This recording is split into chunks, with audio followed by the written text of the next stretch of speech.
Good evening, everyone. Oh, well, thank you, Yasko.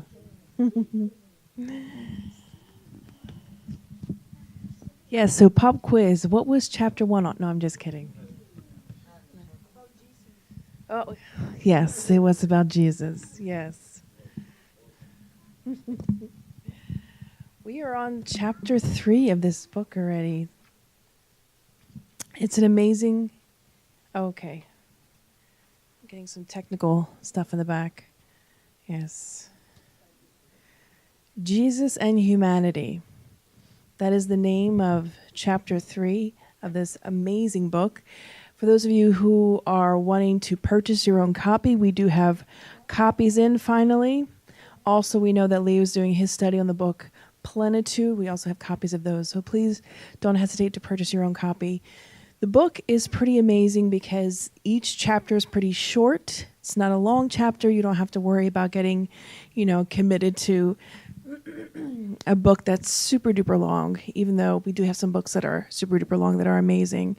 But each book or each chapter, Joanna really gives us an opportunity to revisit Jesus in a new way, in a different way. In this particular chapter, she talks about Jesus and his humanity. And she talks about how when Jesus came, he really revolutionized human beings as we know it and as we knew it at that time. She says that they became strong, yet meek, uncomplicated and humble. Whereas before Jesus had come, people were not that way at all. But people were actually ready to receive him. It was the time that was right for humanity. Joanna goes on to say that he anchored the pillars of humane ethics essential for happiness in love. And he always used relevant references at the time period, never anything complex or, as she says, requiring high levels of intelligence. So he never used anything or any parables that anyone could never understand. So his parables were always about what? About sowing seeds, or the parable of the wedding feast, everything that was relevant to those people of that time. So if he were here today, he might use parables related to social media or Facebook or Instagram. He might use things relevant to news or whatever's most relevant, whatever's going on right now. He would use those means because it would bring us closer to him. And that's really what he was about. And let me actually read directly from Joanna's words, which are most beautiful, more than our own. She says, his references were widely known despite their presentation. He used a tiny mustard seed to teach about faith, seeds, fish, and fish nets to leave indelible examples about work. Seeds falling on different types of soil to demonstrate the diversity of human sentiments in relation to the luminous pollen of his words. The Sermon on the Mount that we are all so familiar with, she says, reversed what was conventionally accepted without discussion, praising the innocent victim instead of the arbitrary master, those hungry for justice, love, and truth, rather than the rich, idle squanderers of life's resources. So we have to understand at that time, who were most praised were those who were rich, who were in high positions. If you were an average fisherman, your life wasn't that great. But even still, if you were someone like the tax collector or the rich man, he was always open and welcoming to each person. And Jesus is the historical figure most at one with the human being and humanity. His entire ministry, Joanna tells us, was about humanization, raising the instinctive individual to the realm of reason and subsequently to that of the pure spirit. If those of you can remember, one of the things that Jesus said, he said, love one another, right? Something really interesting. When researchers were studying People who were the soldiers who were committing the crimes against humanity during the Holocaust, people that were doing things against African Americans. And what they found is the method in which they would convince these everyday people, these soldiers that were fathers and grandfathers and uncles and that were supposedly normal human beings, how did they come to be brainwashed? Well, what they found is that they were dehumanizing the Jewish people, or they were dehumanizing the African Americans. If you see the rhetoric that was used at that time, they would say things like that the African Americans were soulless, that they had no soul whatsoever, that only the people of white skin had souls, so they didn't belong anywhere. They were less than the animals. And the same for the Jewish people. They were less worthy than animals themselves. So we see that the humanization is something so important for us to value our brother and sister. And that's why Jesus was teaching us through his very essence, love one another. And he was teaching us that through how? Humanization, teaching that compassion, being humane for one another is so important, that each one of us has value, independent of where we come from and independent of how we live our lives. Skipped ahead too fast. But what's interesting, and I think this might be the sometimes most difficult part about his life, is that Jesus lived in the world, but he was not of the world, as they say. Joanna reminds us he denied the world without cursing it. How many people out there, how many fanatics, very overly orthodox people curse the world and blame this and blame social media and say and censor this or do that, when Jesus did none of those things. He denied the world without cursing it. He blessed it by acknowledging the wondrous landscape where he attended to the suffering, and he immersed himself in profound meditation under the glittering stars of the infinite. Joanna's very poetic. Jesus is to humanity the light that warms and enlightens. He is our model and guide. Just his life alone was enough for us.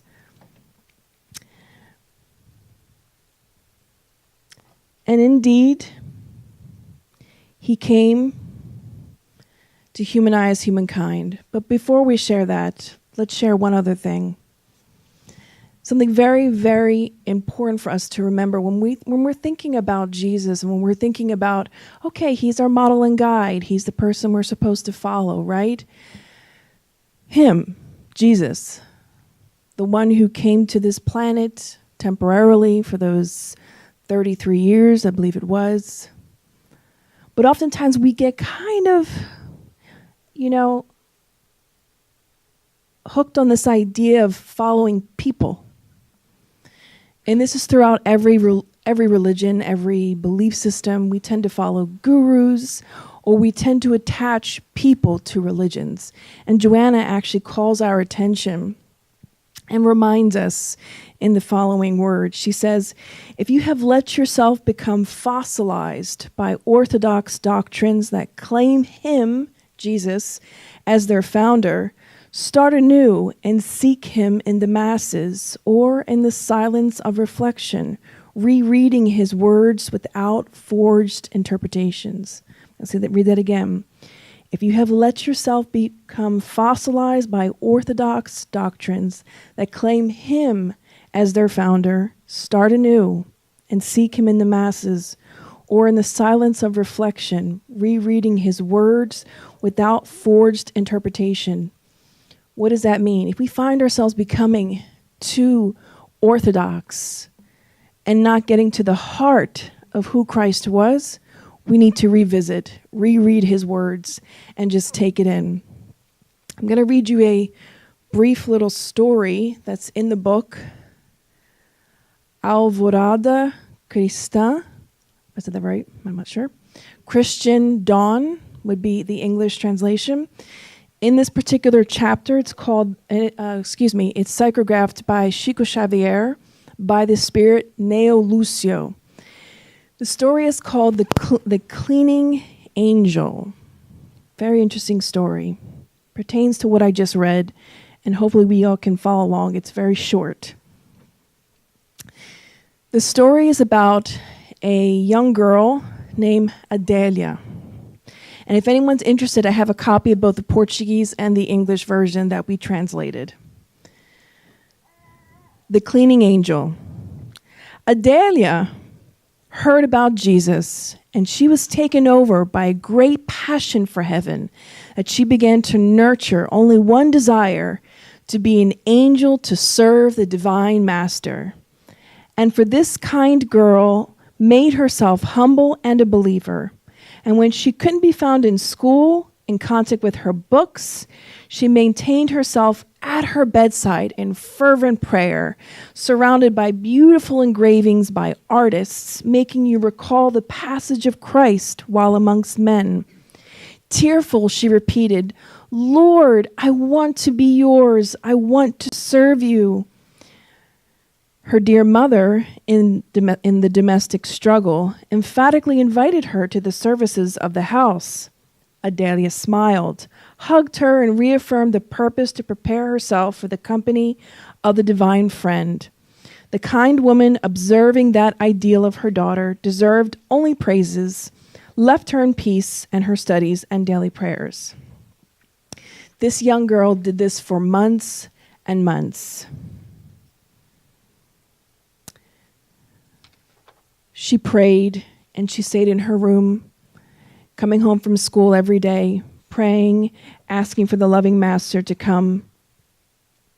And Neo Lucio dictates to us, praying always, supplicating the Heavenly Father to turn her into an angel. After 2 months of requests, she dreamed one night that she was visited by the loving master. Jesus was surrounded by a vast aura of sublime clarity.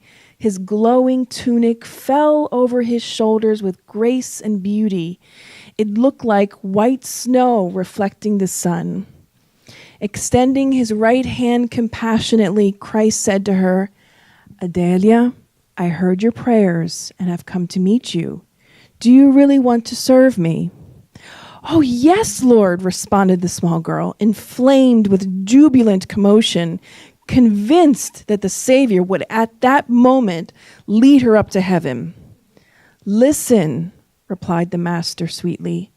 Anxious to go to paradise, the youngster replied reverently, "Say it, Lord, I am ready. Take me with you. I feel anxious to appear among those who retain the glory of serving you in the heavenly realm." Christ smiled kindly and regarded. "No, Adelia, our Father did not put you uselessly on the earth. We have great services in this world itself. I appreciate your prayers and your thoughts of love, but I need someone to help me take out the garbage and debris that are piling up not far from your house.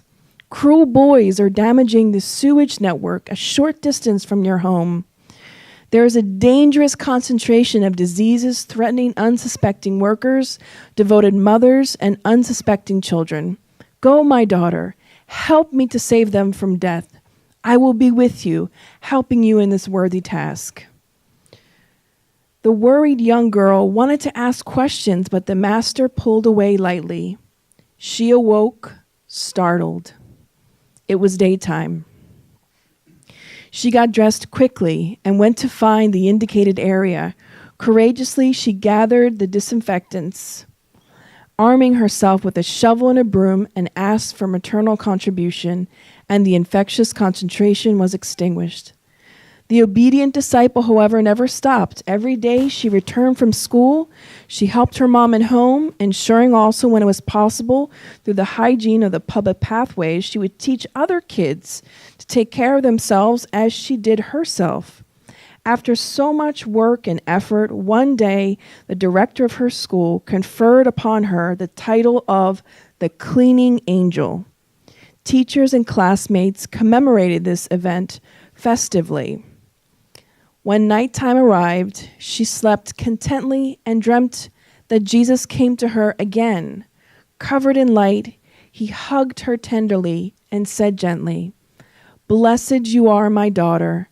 Now that man himself recognizes you as a benefactor, I thank you for the services you provide me daily. Cleaning angel of the earth, you will be the angel of light in paradise." With intense tears of happiness, Adelia woke up, comprehending once and for all that true happiness is in collaborating with the Lord in the works of goodness everywhere. So, little Miss Adelia, who wasn't so little, she learned that it wasn't just about this orthodox going home and praying and reading. It was about actually going out and doing some work just in her local area, something extremely simple that perhaps she never even noticed, but something for us to think about. Joanna goes on to give us a couple more reminders. She says, "If you are disappointed with those who call themselves his followers, but who do not live according to his examples, forget them. Be the one to follow him in the simplicity of the invitations contained in the messages that he has been sending you to this day, and which remain as much alive as ignored. So follow those that are like Adelia, and don't worry about those quote-unquote followers." And this is what we were talking about earlier. Sometimes we attach people to religions or belief systems, and when that person fails, we think that that religion is a failure, when in fact we are just fallible people. God is infallible, but we are fallible, we are imperfect, and we are bound to make errors, which is normal. That's why we should be following Christ, his image, his words, rereading his texts, for us to be like Adelia and for our hearts to be touched and moved in any which particular direction. Perhaps we don't need to go out and clean the local garbage. Maybe it's just waving to your neighbor in the mornings and just waving and saying hello. Just the other day, I was doing a orientation with a new employee, and at the end of the orientation, I was saying to her, she read something. I had a positive quote up on my wall, and she said, "Oh, that's nice. I'm going to smile more often too." My quote says something about smile more often, life is short. And I said, yes, smile more. Smiling is so good. It's so good for those that are around you, for those that witness you in the morning. I'll never forget when I used to work in the hospital and overnight, and I had a really, really rough night one night where we had like 2 patients pass away and one kept coding, meaning they kept, trying to die. So it was a really rough evening for the staff that evening. It was very heavy. So I'll never forget that morning when I left and I was leaving the parking lot, or rather I was leaving the building, walking towards the parking lot, and I saw this woman, and she had this white coat on, and she just looked so warm and so kind with her kind face, and she smiled and she just waved at me. And for those of you who are live in the USA, unless you live in Texas or down south, I think up here, us Yankees, we don't really, wave and say hello too much. That's not really, the thing that we do. So it was kind of odd that this particular woman did this, but it warmed my heart so much and made me feel so much better after having such a terrible night. So we never know how much good we can do with just a smile. Joanna goes on to remind us, and she says, "If you have not yet felt his warmth, break the ice of your indifference and become at least somewhat impartial without purposefully preventing him from entering your heart and mind. In your present human condition, you need him in order to grow and move beyond your limitations in the direction of his infinite love. Indeed, Jesus came to humanize humankind.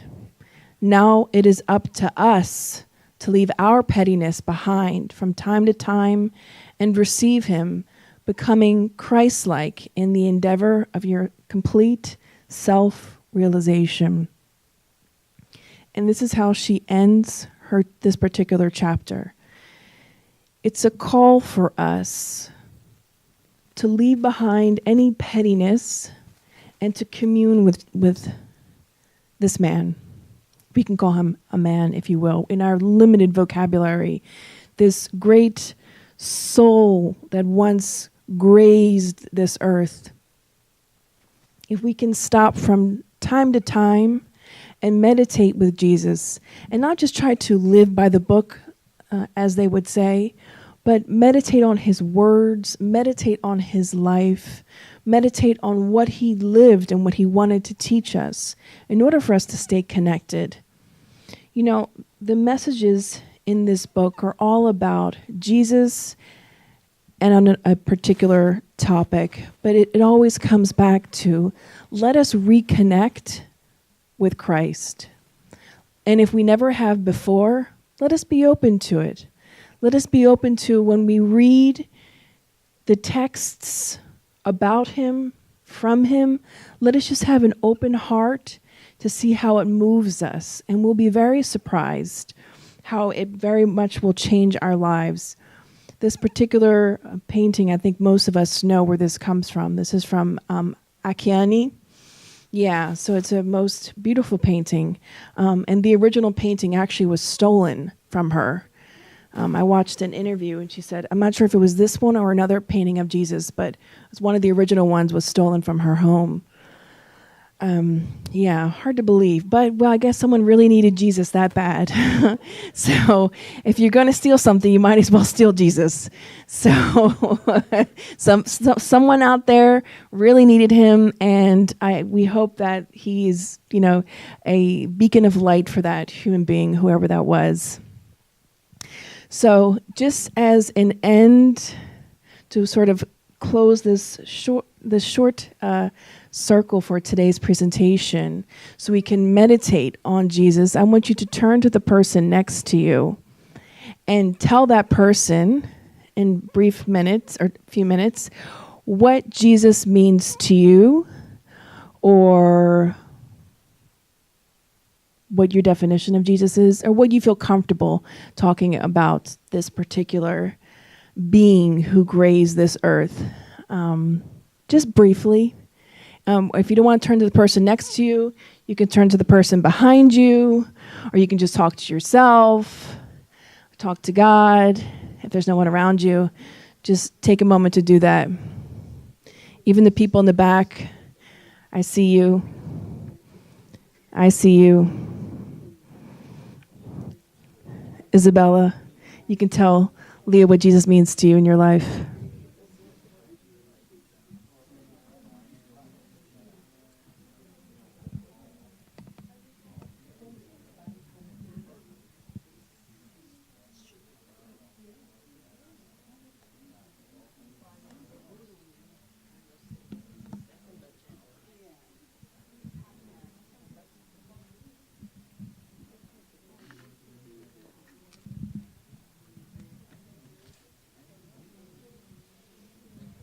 And make sure you let your neighbor, each person, have the opportunity to express what Jesus means to you.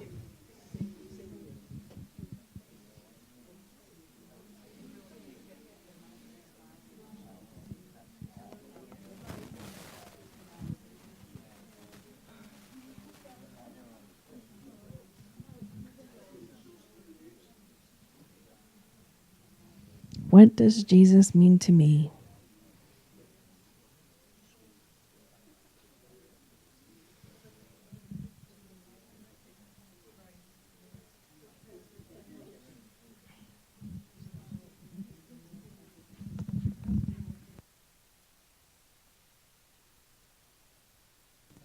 And for those of you who are watching online or on the web, maybe you can turn to, either you can type in the chat what Jesus means to you, or you can turn to someone that's close to you, or just speak out loud what Jesus means to you, just so we can be interactive here.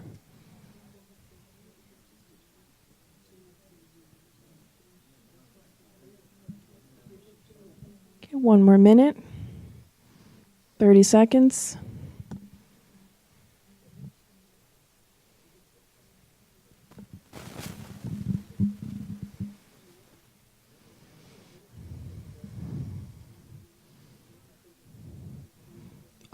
right.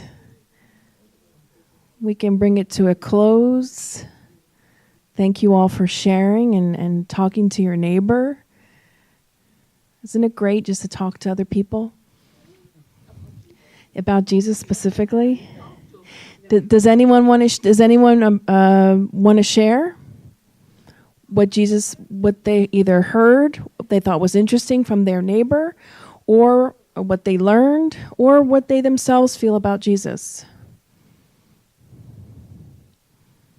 Yasko? I think taking look to all the history, we always feel deceived. You know, there always someone, a priest or pope, whatever authority. They somehow disappointed us in a very bad way sometimes, right? I know they sometimes use his name, but was wrong. So in our days, I feel what he, means to me a lot is that is a figure, a teaching that I can follow without fear. It's so good to follow someone or something that you trust completely without say, is this a second agenda there? Something without any, so you trust without fear, which is very good, I think. That was powerful, Yasko. I don't know about anybody else, but I felt that was very powerful. To trust someone without any fear.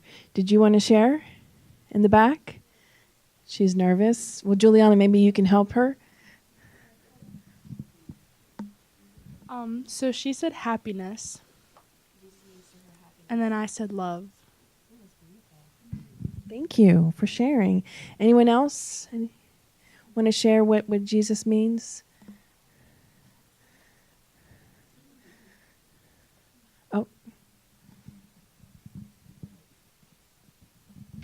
For me, Jesus is the modern guide for humanity. Thank you, Daniel. Anyone else? ¿Español? ¿Quieres hablar en español? No? No? Okay. All right. Just checking. Okay, guys. How do you feel after talking about Jesus? Feel good, right? Feel a little bit lighter, a little bit softer, like your heart chakra, vital center is a little bit softer. This is what happens when we commune with him. We higher our vibration, we get in tune with something higher, and the good spirits and their vibrations can permeate our being. So that's why it's so good to talk to Jesus, to talk about Jesus, even if you just are at home praying in meditation, reading his words, or simply maybe looking at a picture and thinking about as he lived his life, loving others, caring for the sick, and loving anyone who came to his side, no matter if they were rich or poor, or were lepers or prostitutes. He wanted to open up the kingdom of God, of heaven, quote unquote, to anyone. So this is what we wanted to leave you with today, just this meditation with Jesus. And I would like to do a short meditation with Jesus. However, before I do that, because I would like for that to be sort of our finalizing, does anyone have any comments or any questions? Yeah, I was wondering, in later times, there were many followers, like physically, they were following Jesus, 500, sometimes more than that. Even the Sermon of Mount, how people connect to him, because by voice, I imagine that his voice could not reach out so far away. But I hear many people that were touched by him, meaning parable, meaning stories, that was his look, serene, loving figure, and the look, the way he looked at you. So the words, I feel, I don't know if everyone agree with me, it didn't matter much anymore. Because once you know him and the things matching to his way of look at me and you he's saying something very loving to you and me. Because voice probably nobody heard, only few people that were close by, probably the real word they heard. Later on, one said to the other, oh, he said that, and became popular what he said. But I imagine, so I was wondering for us now, of course we don't have mirror in front of us to see what are our facial expression, but this is very important, how we look at other people. The words sometimes, we say, but I didn't mean that. But your face, your way you looked, it didn't mean the way your words were said. So I think more than words is how we look at the people. Yeah, it's our body language and what that expresses, and our energy, and Joanna tells us that, even though maybe not at that time, there were people that had heard Jesus, had listened to him, had heard about him, or had even just crossed pathways with him. Their lives were changed forever, and their future incarnations, they were sort of attached to him and were undoubtedly workers of the light, because when you met Jesus, your life was changed, even if you didn't acknowledge it or realize it. Leo. Thank you, Kirsten. Thank you, Yasko, for this comment as well, because it reminded me of a conversation that I was having months ago with a group of friends, and we were discussing in the presence of Jesus, how Jesus would conduct himself, smiling. The first idea was, the laugh of Christ. It's funny, but we start, developing on the conversation, you wouldn't see, at least I would like to think, and the group also, agree to it, we wouldn't see Jesus smiling, laughing out loud, like we like to say. It would be that serene smile, it would be that serene conduct, secured.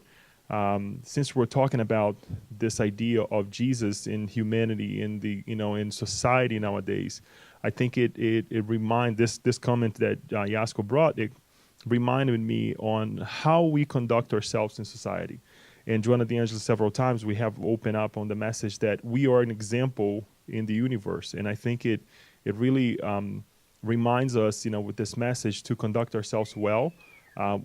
It's to be here in the world, because we laugh, we cry, but not part of the world, right? As you mentioned as well. So I think it's a nice way for us to connect with his image, with the experiences that others had, and they brought it to us, and exemplify the same way. Not to be on the extremes, right? But to be a well-secured individual. Thank you for bringing that. And you just reminded me of something from the book Boa Nova. That's not in English, but the title would mean Good News. It's psychographed by Chico Xavier, by the spirit Humberto de Campos. So I believe it's in that book, although I could be wrong, and forgive me, and maybe I'll remember the correct book if not. In that book, you can count numerous occasions where Humberto de Campos narrates how many times Jesus smiles. I don't know about laughing, but he sure did smile a lot. So there is a picture on the internet that I think we don't see often, but it's a smiling Jesus, and I've always found it odd. But he did smile, and Humberto de Campos does narrate that. And again, I don't know about the laughing. I'm sure he did, maybe, probably, I'm sure, because he was a serene soul. But he did, as Yasko was also sharing, he was able to exude this energy. So For those of you who know who Francisco Cândido Xavier, or otherwise known as Chico Xavier, this great Brazilian spiritist medium who passed away back in 2002, people would give an account that they would be like miles away from his home and they could feel his vibration. So if people felt that with Chico Xavier, being 20 meters away, can you imagine if Jesus was actually in, Bowie, Maryland? Can you imagine the vibration? We would feel him from here because it was so great. It was just amazing. People were changed by that energy, even if they couldn't acknowledge it, they didn't know what it was. His presence changed this earth and changed the people of this earth forever, and still does. So thank you so much all for listening and for your questions and your comments. If you have any other questions or comments, you can always come to me afterwards. But